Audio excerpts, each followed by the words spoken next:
sa inyong lahat. Ngayon ay babahagi ko ang isang kwentong puno ng aral, damdamin at karanasan na tiyak na makakaantig sa inyong mga puso. Inaanyayahan ko kayong makinig, pagnilayan ang mensaheng hatid ng kwentong ito. Handa na ba kayong makinig, mga bata? Ngayon, simulan na natin. Ang pamagat ng ating kwento, ang kandila at ang salamin. Isang tahimik ng silid, naroon ang isang maliwanag na kandila at ang isang malaking salamin na nakasabit sa dingding. Gabi-gabi, kapag dumidilim ang silid, sinisindihan ang kandila. Maliwanag itong nagliliyab at mayabang na nagsabi, "Haha! Tingnan mo kung paano ko binigyan liwanag ang buong silid. Kung wala ako, puno ng kadiliman ang lahat." Yan ang sambit ng kandila. Tahimik namang ang salamin.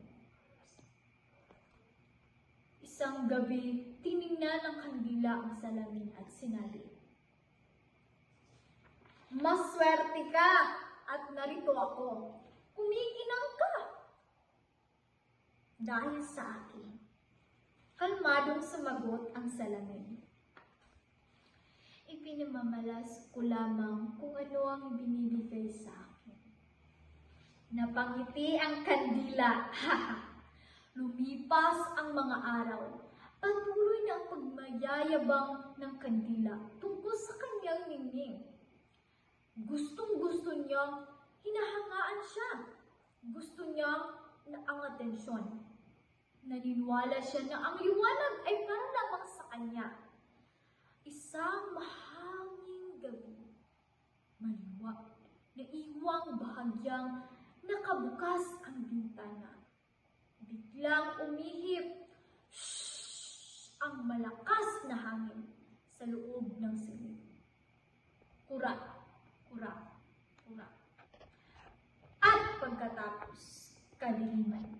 Namatay ang kandila. Naging tahimik ang buong silid. Ang kandila na ngayon ay malamig at mausok na ay bumulo. Bakit hindi na maliwanag ang silid? Dahan-dahang sumagot ang salamin, "May makikita ko lamang ang mga bagay na umiiral. Hindi ako makikita kalikha ng sarili kong liwanag." Napagtanto ng kandila ang isang bagay na hindi niya kailanman na uunawaan. At ito ang kanyang napagtanto. Ang kanyang layunin ay hindi ang magyabang para makita, kundi ang magbigay ng liwanag. Purihin ka man o hindi. Nang muling sindihan ang kandila, kinabukasan, mas tahimik na itong nag-aapoy. Walang pagmamayabang, kundi layunin lamang ang kanyang nasa isipan. Ngayon, mga bata, ito ang tandaan natin, ating makukuha na aral sa kwentong ito. Ito ang inyong tanda. Ito ang inyong mga tandaan, mga bata. Mas mahalaga ang iyong ambag kaysa sa iyong imahe. Hindi ito tungkol sa kung gaano kakaraming atensyon ang nakukuha mo. Ito ay tungkol sa kung gaano kalaking liwanag ang naibibigay mo. Sinasalamin ng ibang tao ang iyong may pinapakita. Ang kabutihang ibibigay ay kabutihang ibabalik. Ang negatibong enerhiya ay babalik din sa'yo. Kung yan ang gagawin mo sa iyong kapwa.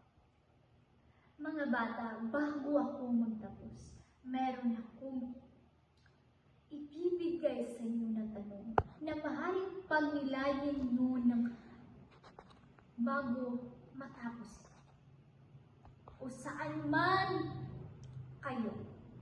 Sino ang nagsisilbing liwanag sino ang nagsasalamin sa buhay mo na nagpapaalala sa iyong tunay na layunin?